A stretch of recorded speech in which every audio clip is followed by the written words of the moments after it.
Good morning, everyone. I'm Candice with the Housing Fund. And I'm just going to go over our down payment and closing cost assistance, let you know what your borrowers can sign up for. We'll do a Q&A. And I believe this attachment that we're looking at here will be in the chat. It's already in the chat. Can you see that, Michael? Where they can open it up and get it? Okay. Move this over. So the Housing Fund, we offer down payment and closing cost assistance. We have income limits. The income limit will just depend on the income in the household. When we're counting household income, we are available statewide over Tennessee, all over Tennessee. The minimum loan amount that a borrower can receive is $5,000. The maximum is $35,000. We can do FHA loans, conventional, VA, rural, any of those things. And a lot of our lenders that are on here today, it looks like y'all are doing loans with us, but I see a lot of new names that I'm not familiar with. So it would be great to partner up and get some more loans closed for you guys.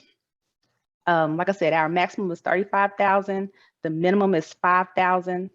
The interest rate will be 5%, 9%, or 10%. And how we're looking at that is we're looking at the income limit. So if you have a borrower that has 2 people in the household and the max for that household will be $81,000. That's going to be the max allowed in that household. If they are over that, it knocks them out of the program. How we determine the interest rate is Tier 1 is 80% AMI, area median income, Tier 2 100%, and Tier 3 up to 120%. Tier 1 is 5%, Tier 2 is 9%, Tier 3 is 10%. If you're going FHA, if you're going conventional, it'll be 2% over your first mortgage. So Tier 1 is usually going to be capped at 5%. I haven't seen any below 5%. So if you have an interest rate that may be 2.5, ours will be 4.5, making it lower than that 5% interest rate. Tier 2, if you have a 3.5%, ours will be 5.5% on Tier 2 and Tier 3 if you're going conventional, instead of that 9 and 10%. So you're saving some money there. Income limits are going to be different for different counties. The Nashville MSA is going to cover the Davidson County, Cheatham, Dixon, Rutherford, Robertson, Sumner, Wilson, Williamson. Anything that's touching Davidson County will fall under that Nashville MSA.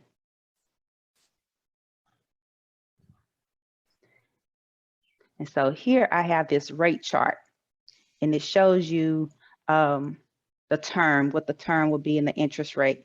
So Tier 1 between 5 and 10,000, the rate will be 5%, and the term will be 10,000. We do have some lenders that make the loan amount $10,001 to get that 15-year term. So anything over $10,001 will be 15 years. Tier 1, 5%, Tier 2, 9%, Tier 3, 10%. And this is for FHA. So if you're going conventional, 2% over that first mortgage rate.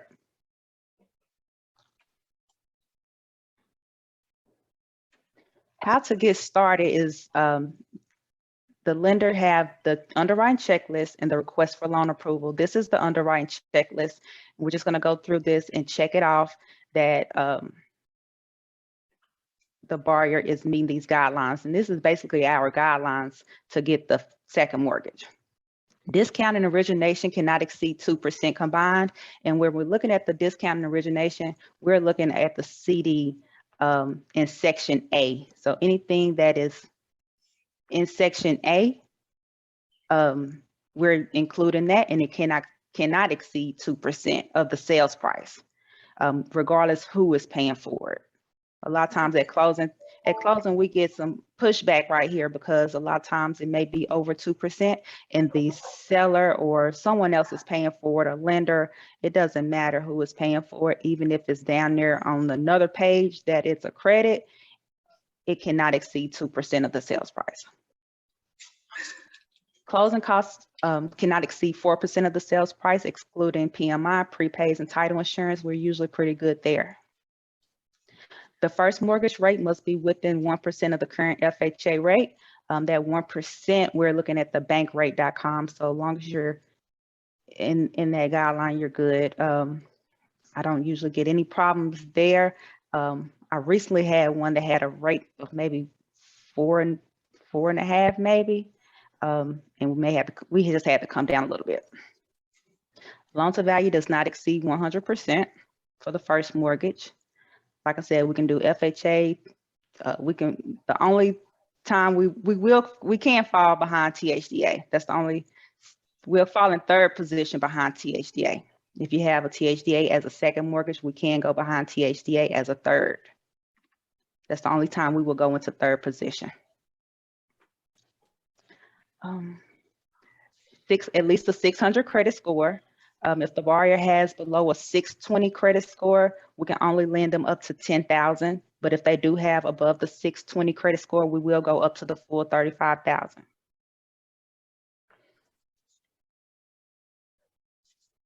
There may be no 60 or 90-day delinquencies, judgments, collections, or charge-offs within the past 12 months, and no more than 2 30-day delinquencies in the past 12 months. All non-medical collections, charge-offs, and judgments must be paid in full.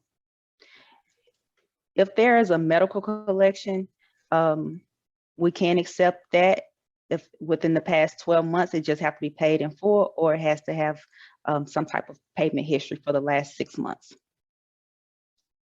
Chapter 7 must be discharged for 3 years. Chapter 13, bankruptcy, discharged for 1 year. Applicant must be on the job for at least 120 days. The max DTI for our program is 45%. We do not go over that at all. 45 is a hard stop, not 45.34, it's 45%. The CLTV cannot exceed 104. First mortgage lender must be a FHA lender in Tennessee. Don't have to be in Tennessee, they just have to be a approved lender in Tennessee.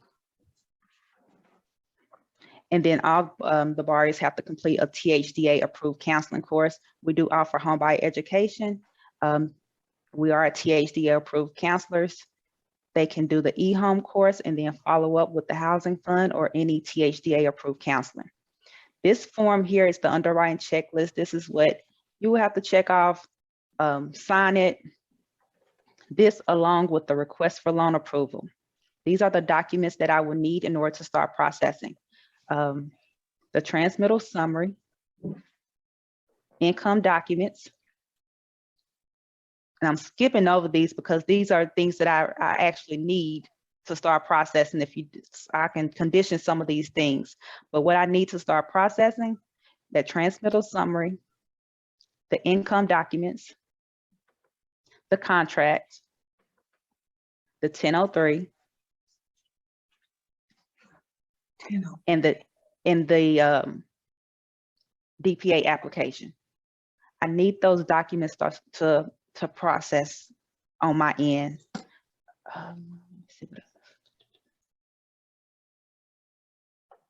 Yeah, I could move forward with those things, and whatever you don't have on that list, we're going to condition it once the approval is out, and then we can just get those things before closing. So the request for loan approval and the underwriting checklist, those are the items that you will complete. And this is just giving me all the borrower's information, the type of loan. For the first mortgage it is. Sometimes you don't know what tier they're going to fall in, so you can leave this blank if you don't know. And then I will need the title company's closing instructions. Closing information, contact information. and you let me know how much you are needing here in this space, what's needed from the housing fund. We do have fees associated with our loan. We have a $500 processing fee. We have a credit report fee, is $20.95 per borrower. We have the recording fee, and that ranges between $50 and $80 to record the second mortgage loan. Sometimes the title company charge and sometimes they don't. You may want to check on the front end to see if the title company will charge. I know it's quite a few title companies that do not charge for the second mortgage. So that's better to go towards the first mortgage. If we can do that. I know, like I said, there's quite a few of them that do not charge for the second mortgage. And if you need those, I can find them for you and get them to you. But when you put in this amount that you're needing from the housing fund, you probably want to add about $800 or between $800 and $1,000. And that's going to depend on if that title company is charging a fee. I haven't seen that fee being over $250, and I try to keep it down lower. Because like I said, some of them don't charge. They're getting it already on the first mortgage. So, and they're not doing a lot for the second mortgage. The only thing that I will need them to do is create the CD for the second mortgage, and I'm going to create the documents for the second mortgage and send them over to the title company. So when you're filling out how much you're needing, add our fees in here. Add $800. We can lower that amount if we need it, but just to be safe, add that amount in there. And then the net proceeds are going to go towards the first mortgage. That's how it will be deducted. So I need the request for loan approval, underwriting checklist from the lender. The borrower is going to complete the down payment and closing cost application.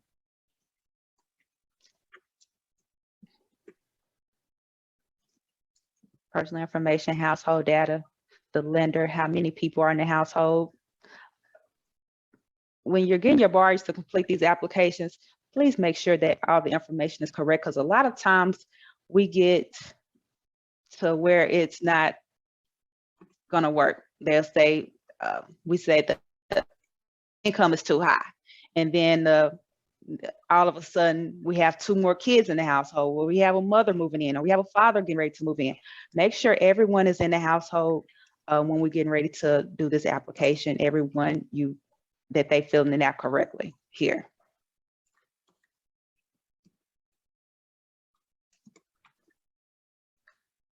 Income.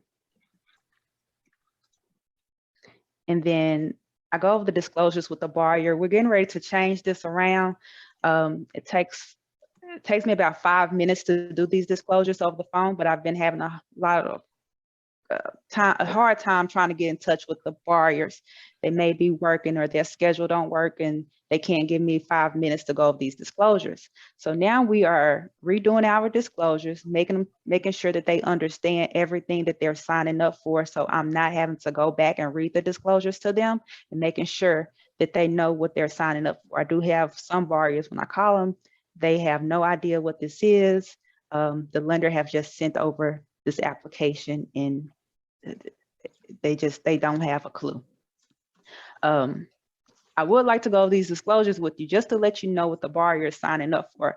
I'm just going to read them through like I am speaking to a borrower, what I tell them over the phone. So that way you can let the borrower know what they're signing up for.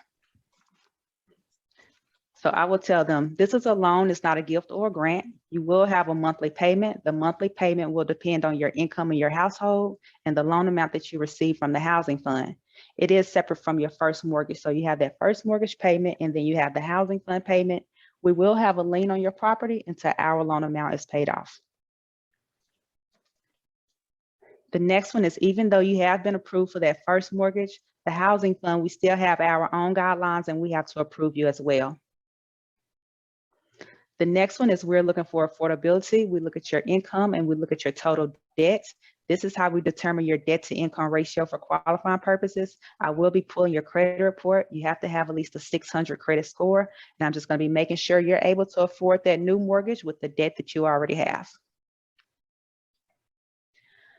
The next one is 1% of your sales price must be brought to the closing. That 1% can be earnest money, appraisal, or home inspection. Any of that count towards the 1%, and if the 1% has not been met, you'll just bring it to the closing table. The next one is you must attend a THDA certified homebuyer education course. Any THDA approved counseling will be fine. The next one is there are fees associated with our loan. We have a $500 processing fee. We have a credit report fee, $20.95. We have a recording fee. Sometimes the title company charge a fee. It just depends on the title company you're going with. And then there's a $15 fee for us to wire the funds. You do not pay these fees up front. It's going to come out of the monies that we lend you. The next one is this property must be the primary property. It cannot be investment property. If you decide to move out and rent the property out, they will need to pay the housing fund off first. The next one is additional counseling may be required if it was something that would worry us. We would recommend that they go back through a homebuyer education just to make sure they are a successful homeowner and helping them work on a budget. We do get funds available sometimes. For example, COVID relief funds. If they probably needed COVID relief funds, we may ask them to do a money management course if they needed some type of funding or grant funds that we have available. The next one is monthly payments are due on the 1st of every month. You should have completed an ACH form. That payment can come out on the 1st or the 15th. If they did not circle the 1st or the 15th, it's going to automatically come out on the 1st of the month. Hannah, she works on the back end. She's going to send out some information how to get in touch with her in case they are needing to change the payment date to the 15th or back to the 1st.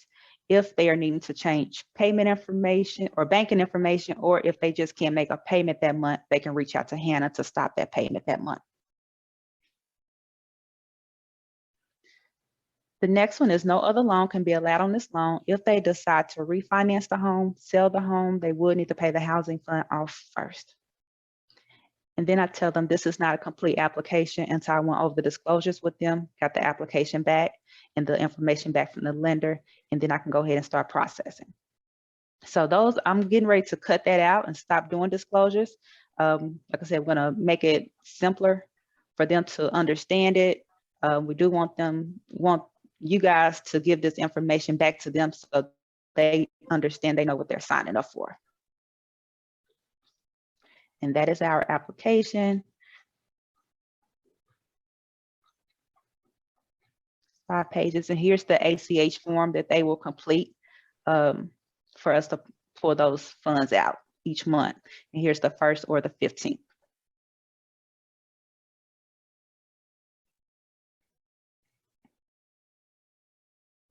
And so I'm gonna open it up for questions. Well, one more thing. Like I said, there is different income limits for different counties. If you have the, if you are able to download that PDF, you'll see a few counties. Here's Memphis, MSA. I have Clarksville. Clarksville is different. It's lower than the Nashville income limits. In Chattanooga. In Knoxville. I did leave off one slide, I think. Yes. Talk about HDA funds. We do have some HDA funds. It's for Davidson County. Is zero monthly payment and 0 interest. It's only up to 10,000. I may can do maybe 10 to 15 loans at this time.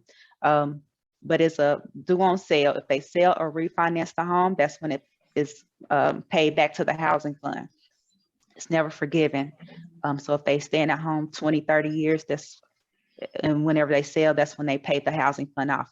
But the only thing about that is they have to be in Davidson County, and tier 1 is the max income allowed.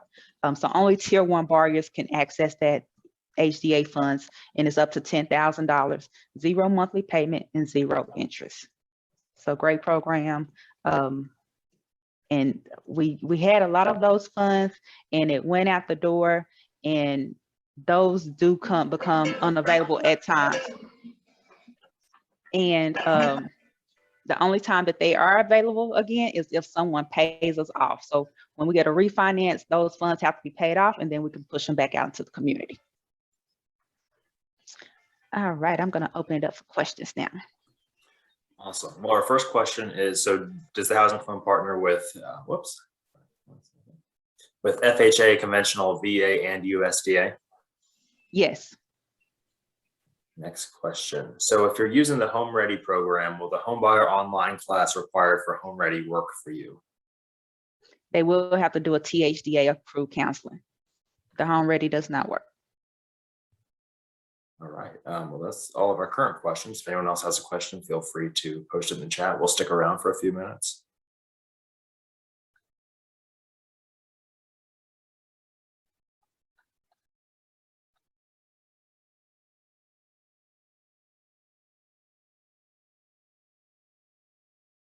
Or come off mute if you want.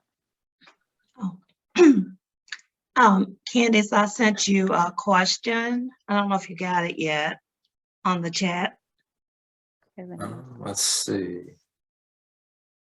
I'm not seeing anymore, so you're welcome to either ask again or type it again or.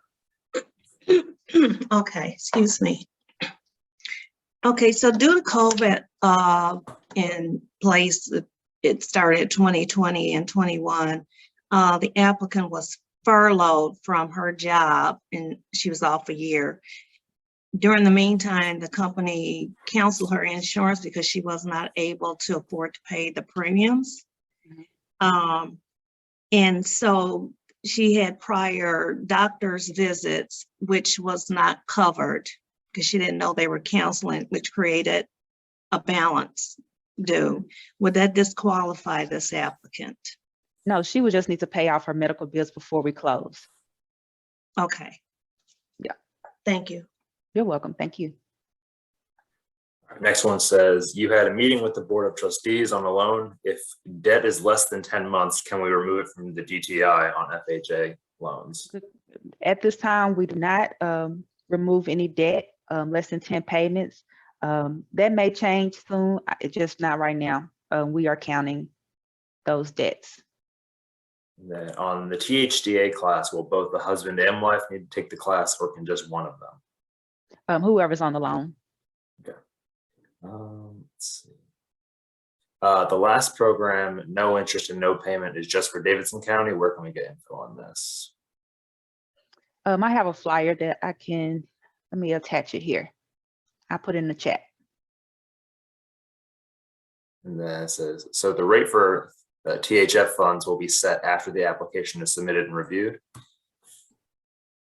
Sorry, repeat that one. So they're asking when the rate for our funds will be set. Is it after the application is submitted and reviewed? Yes, so it will be set once it's reviewed for the second, and if it's going to FHA, it'll either be 5%, 9%, or 10%, depending on the tier that they fall in.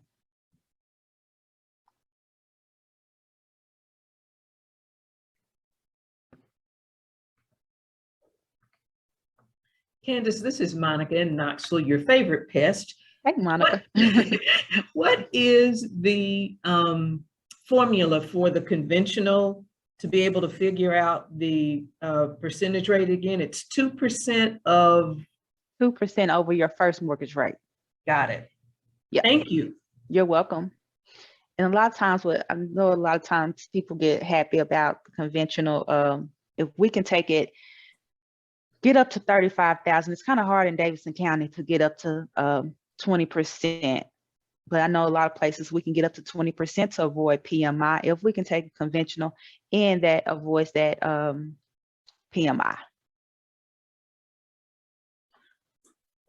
Next question says, so can someone apply after contract only, or can they apply prior, like when they do pre-approval? We would like them to apply after they have put the contract on the property. And just the FYI, my turn time was about 14 to 20 business days. And I know I got one like the 25th, and I believe I got it approved this morning. So that was 2 business days. So if I have everything that I need to process I can get it turned around real quickly. That's everything currently in the queue. Like I've been saying, we'll stick around for just a few more minutes, but I have a question, and it may not be necessarily for Candice, but I have a lot of borrowers who want to use DPA, but they're like, well, I don't know if I can do a contract if I can't get DPA. Like they want to know, prior if they're getting it to put in an offer. How do y'all, and it may be something for LOs that use this, I guess, more, but how do you guys handle that? People that want to know, can I get this, prior before I get a contract?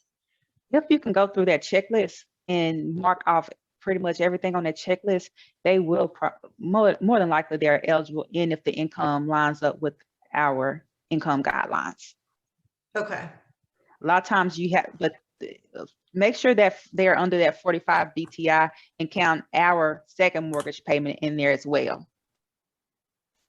But if you can go through that checklist and check off everything, more than likely they'll be eligible. Okay. Thank you. You're welcome. someone's asking, how do we handle the bid war that we see in Davidson and surrounding counties in locating a home for our buyers, since there's so much competition in purchasing? Oh, I can't answer that one. If they figure it out, they should. Yeah. So, and I think to your point, Candice, I think that's why we do ask that it's after there's a contract, right? Because there Right. is bidding wars, because there cost uncertainty. You're right. No, that's not the right flyer. I'm sorry, guys. I'm trying to find this flyer for you guys. That's our home improvement. We do have home improvement loans. Candice, quick question of if Yep. our bank has a 95% affordable product that we use today, then in pairing it with you, it would be considered conventional. There's no MI on it anyway, so it's 2% over our rate for that 4% plus closing cost if you're considering they're putting in 1%. Is that correct? That is correct. And that based on anything over 10,000 is done on an amortization of 15 years? Yeah, 10,001 is 15 years. Thank you. You're welcome. Someone asks, which bank are you affiliated with? Meaning we are with the housing fund. Are you meaning who are sending the loans, Barbara?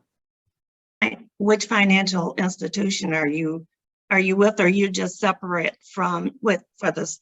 Yes, we are a Particular 503 program. Yes, we're a nonprofit organization with lending, and we've been lending for 25 years. We just celebrated our 25-year anniversary. Okay, So we have lots of investors, and where we're able to push these funds back out.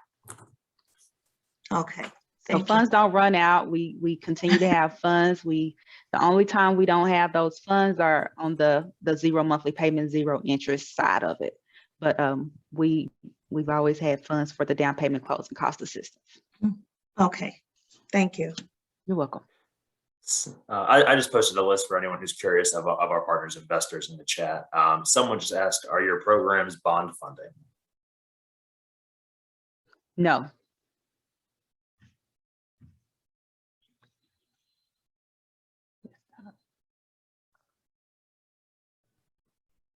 Hi, this is Nancy. I was calling to ask also, you said we can go on and print everything from your website that you just talked about today? Yes, and yes, it's on the website, thehousingfund.org, and I have put the link. Did you catch the link where those flyers were? It's about 14 pages. I have to go backwards. And then I'll post it again. And Okay. then I just posted the home down payment assistance. That's the one with the 0 monthly payment, 0 interest. Okay. Thank you. You're welcome. And if anyone does need anything, and whether they can't find something in the chat, forget to download it, and realize they forget to download it, or can't find something on our website, I've posted my email. I'll post it again here real quick just so that everyone has it. This is my email. You guys are welcome to contact me, and I'm happy to point you guys in the right direction as well. Awesome.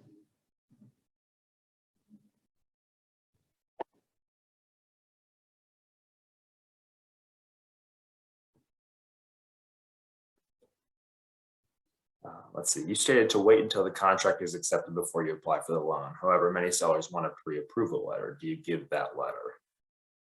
Yes. And let me tell you how it works. I will send out the approval to the lender in the loan estimate. I send closing instructions to the title company in the loan estimate to the title company. The borrower is going to get the loan estimate along with their closing credit report disclosure, showing them that I pulled their report. There may be conditions on your approval. And as long as we get those conditions back before closing, we are good. The title company's instruction says that they will need to create me a CD. And that CD is going to go out to the borrower 3 days before closing. So anytime that whenever they create that CD, that's when I'm going to send it over to the borrower and have the borrower to acknowledge it. They just need to email me back that they have received and reviewed the CD. They don't have to sign it, print it out and sign or anything. They just reply back to that email. And I'm going to copy the lender on that just to make sure that they receive that email. At closing, I asked for the title company to give me the first mortgage documents 3 hours prior to closing.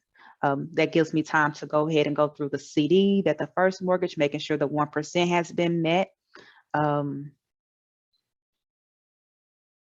Then they will send me the first mortgage documents, and I'm making sure everything is in line like they said that it was going to be in the first mortgage. And then I'm going to create my documents and send it over to the title company for them to sign the second mortgage documents. Someone asks, do we have to get the checklist signed off by our underwriters, or can the loan officer or processor sign off on it? Loan officer, processor can sign off on it. Someone asks, when someone uses the housing fund from contract to closing, is 30 days still typical, or is it more like USDA 45 days? That's on you. That's on you guys. I'm gonna be ready to close it as soon as I approve it. 3 days after that, I'm ready to close it.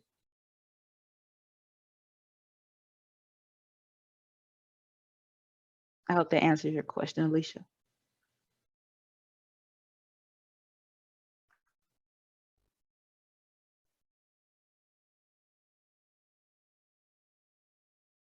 We'll stick around for just a few more minutes in case anyone has any further questions.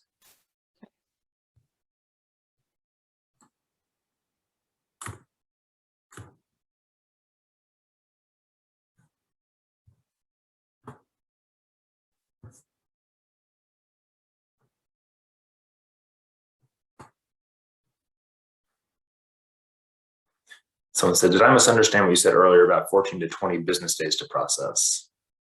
I think someone's confused with the closing timeline versus the processing timeline. That was my current turn time. That's what's on the bottom of my email as my current turn time. It had gotten very busy within the last 2 months, but I have a new process, so I'm not looking at any file that is missing something. So if it's missing a DPA application, or if it's missing a 1003, I have someone's working on the back end, Frida, and she is she's reaching out to lenders. If it's something's missing, she's going to email you back when that submission come in. If it's missing, I'm not touching it.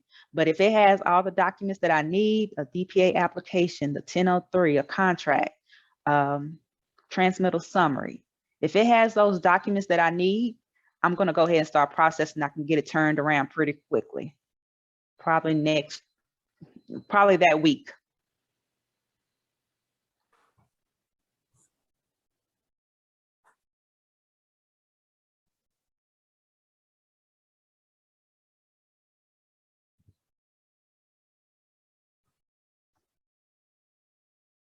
As we're just waiting on a few more questions to filter in, just so everyone knows, I'll be sending out a recording of this session after we're done here. So share that with your teams. Feel free to go back and watch yourself if you missed something. Let us know if you have any questions, but keep your eyes out for an email with that. Just a link to a whole YouTube recording of this. you can go back and reference.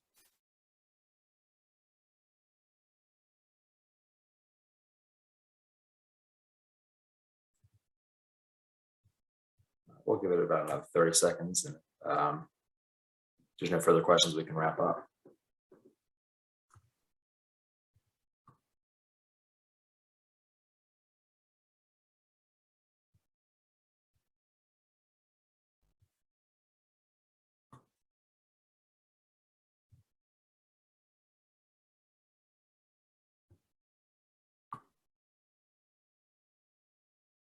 All right. Well, thank you all so much for joining us this morning. I'll just post my email one last time in the chat in case anyone has any further questions that they come up with. Oh, Vicky, I see Wayne, I see your note. I'll make sure to do that. Thank you all so much for joining us. All right, have a great morning, and we hope to be working with you all soon.